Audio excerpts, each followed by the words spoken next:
Hello everyone.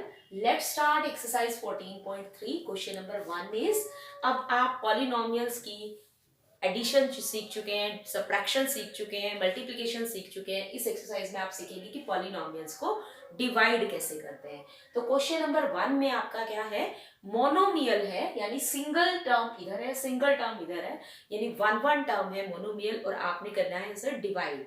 तो बहुत easy है डिवाइड करना, सबसे इजी है। तो आपने इसको डिवाइड में लिखना है। जिस तरह से आप नंबर्स को, फ्रैक्शंस को कट करते हैं, बिल्कुल वैसे ही करना है। और यहां से आपकी x की पावर क्या हो जाएगी, 4x है ना, आप पावर सब्ट्रैक्ट हो जाती है। सेम बेस है तो एक्सपोनेंट वाला आप लास्ट ईयर का चैप्टर याद करेंगे। पावर्स अगर सेम बेस है तो पावर्स माइनस सब्ट्रैक्ट हो जाती है, यानी एक x कट जाएगा, क्यूब रह जाएगा। तो half x cube. So this is the answer. Now see second part, again monomial and monomial। तो आपने नॉर्मल डिवाइड करना है, जैसे आप करते हो।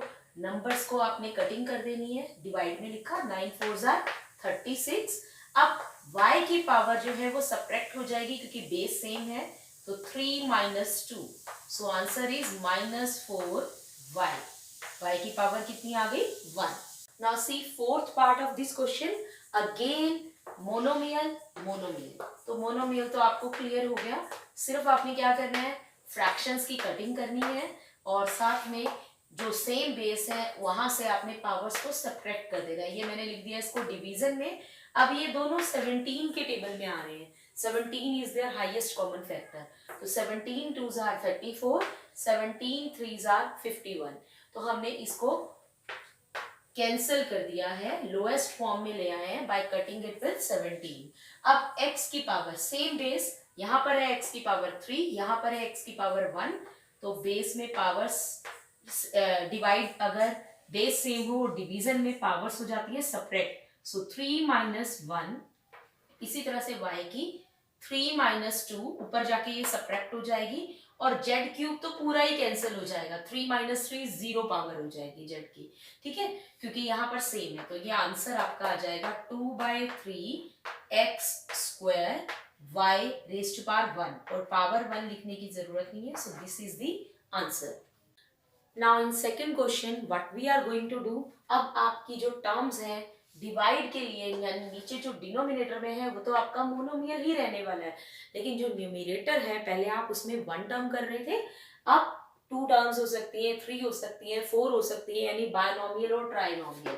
तो ये बिल्कुल सिंपल होता है। आपके पास इसको करने के 2 मेथड्स हैं, तो आपको जो समझ आता है आप उससे कर सकते हैं। एक तो है कि आप दोनों टर्म्स को सेपरेट कर दीजिए इस तरह से, और फिर कैंसलेशन कीजिए। जैसे यहां आ जाएगा 5/3, एक टेबल पे तो आता नहीं है, और x की पावर 2 माइनस 1 आ जाएगी, माइनस x से x कट गया, 3 2s are 6। तो आपका ये आंसर आ गया, ठीक है। तो ये भी करेक्ट है। इन केस आपने सेपरेट नहीं करना है, सेपरेट क्या करेंगे, इसको भी 3x से डिवाइड, इसको भी 3x से डिवाइड, और जो बीच में टर्म के साथ साइन है वही आएगा माइनस, ठीक है। दूसरा मेथड ये है कि कॉमन ले लीजिए। आपको फैक्टराइज में 14.2 में आपने कॉमन लेना सीखा है। ऊपर न्यू टर्म्स में से देखिए क्या कॉमन आ रहा है। तो ऊपर से कॉमन आ रहा है x, तो आपका x कॉमन आ रहा है, दोनों में मिनिमम पावर कॉमन लेते हैं तो क्या आएगा ब्रैकेट के अंदर 5x। x की पावर 2 थी, एक आप बाहर ले चुके हो तो 1 पावर आएगी, माइनस x आपने बाहर ले लिया तो क्या आएगा 6, अपॉन में क्या है 3x। कॉमन लेके आप कैंसिल कर सकते हैं, फिर आपको दोनों में से आपने इकट्ठा निकाल लिया और वहां से कैंसिल कर दिया। अब 5x माइनस 6 अपॉन 3, ठीक है। आप इसको यहां पे भी लीव कर सकते हैं। अगर आप इसे फिर से अलग अलग करेंगे तो आपका ये 6 और 3 कट के 2 आ जाएगा, मतलब दोनों के नीचे लेंगे। तो आप ऐसे भी आंसर छोड़ सकते हैं, या फिर आप अगर इसका एलसीएम लेंगे तो आपका यही आ जाएगा। तो ये दोनों वे से आपका आंसर ठीक है, आप कोई भी मेथड यूज कर सकते हैं। यानी एक है सेपरेट करने का और एक है कॉमन लेकर। अब जो आप डिवाइड कर रहे हैं यहाँ पर है ट्राइनोमियल, 1 2 3 टर्म्स, ठीक है। जो न्यूमिनेटर में है मैंने कहा वो आपकी टर्म्स इंक्रीज होती जाएंगी, लेकिन अभी डिनोमिनेटर में आपका जो है वो मोनोमियल ही चल रहा है, सिंगल टर्म y4। तो मैंने आपको मेथड बताया था कॉमन लेके कैंसिल करने का, तो यहाँ पर मैं कॉमन लेके कैंसिल कर रही हूँ। एक मेथड था आप सबके नीचे y4 अलग अलग लिखे और डिवाइड करें, तो बेस्ट मुझे कॉमन वाला लगता है, so I am using the same. तो अब इन तीनों में नंबर्स में तो कुछ कॉमन नहीं है, 3 4 5 कोई ऐसा टेबल नहीं है जिसमें ये एक साथ आते हो। y जो है वो तीनों में कॉमन है और we have to take the minimum power outside. 8 power है, 6 पावर है, 4 पावर है, तो सबसे पावर कम जो है वो है 4, तो y रेज़ टू पावर 4 बाहर आ जाएगा।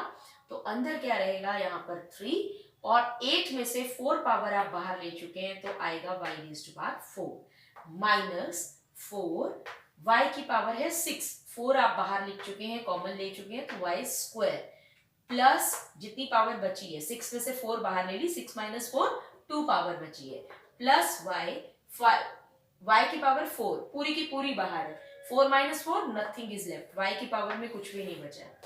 अब नीचे है y रेज़ टू पावर 4, तो 4 से y4 कट जाएगा and the answer is 3y raise to power 4 minus 4y square plus 5। सो ये जो आपका एक्सप्रेशन आया विदाउट एनी डिनोमिनेटर, इसमें कोई डिनोमिनेटर नहीं आया, पूरा का पूरा y4 डिनोमिनेटर में कट चुका है। Now question number 2 third part, आपका ऊपर फिर से 3 टर्म्स गिवन है, तो ट्राइनोमियल हो गया और ये डिवाइड में मैंने ऑलरेडी लिख दिया है, ये स्टेप आपको क्लियर होगा। अब हमने जो कैंसिल करना है उसमें हमने कॉमन लेना है, 8 ऑलरेडी कॉमन है, तो बेनिफिट है आपका, एक काम किया हुआ है। अब आपको आप इन टर्म्स में देखिए, सब में x y और z है, तो अब हमने x y z बाहर ले लेना है कॉमन, लेकिन पावर्स देखनी पड़ेगी हमें कितनी लेनी है। x की पावर है 3 2 2, तो कम पावर 2, y की पावर 2 3 2, तो कम पावर है 2, z की पावर 2 3 3, तो 2। अब हम देखेंगे अंदर बचा क्या है हमारे पास, what we are left with inside, ठीक है।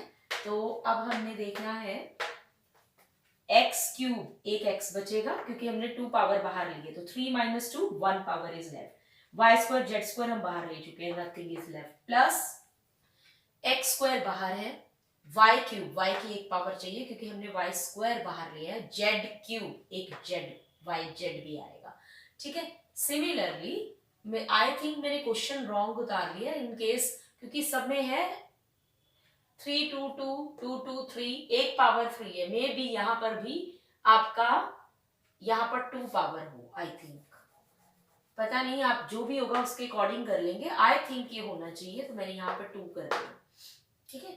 तो अब मेरा यहाँ पर z स्क्वायर है, तो ये बाहर है, ठीक है, क्योंकि इसमें ट्रिक्स आ रहा है इसलिए मुझे लगा कि ऐसा होगा, बट यू कैन चेक।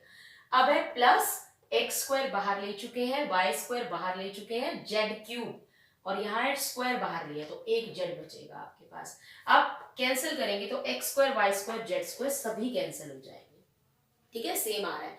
अगर आप सब्ट्रैक्शन वाला मेथड करेंगे तो वो भी वही आएगा, 2 माइनस 2 0, y माइनस 2 माइनस 2 0, तो 0 पावर इज 1 ओनली, तो आप सीधा कैंसिल कर सकते हैं। अगर पावर डिफरेंट होती है तो आप सब्ट्रैक्शन वाला, 4 2 8, तो आंसर क्या आ जाएगा, 2 into x plus y plus z. तो आप लोगों ने देखा यहाँ पर डिवीजन ऑफ पॉलिनोमियल कितनी इजी है, बल्कि एडिशन सब्ट्रैक्शन और मल्टीप्लिकेशन इन सब से यही इजी है। थैंक्स फॉर वॉचिंग, और रिमेनिंग पार्ट जो भी हमने छोड़े हैं वो आपने खुद ट्राई करने हैं।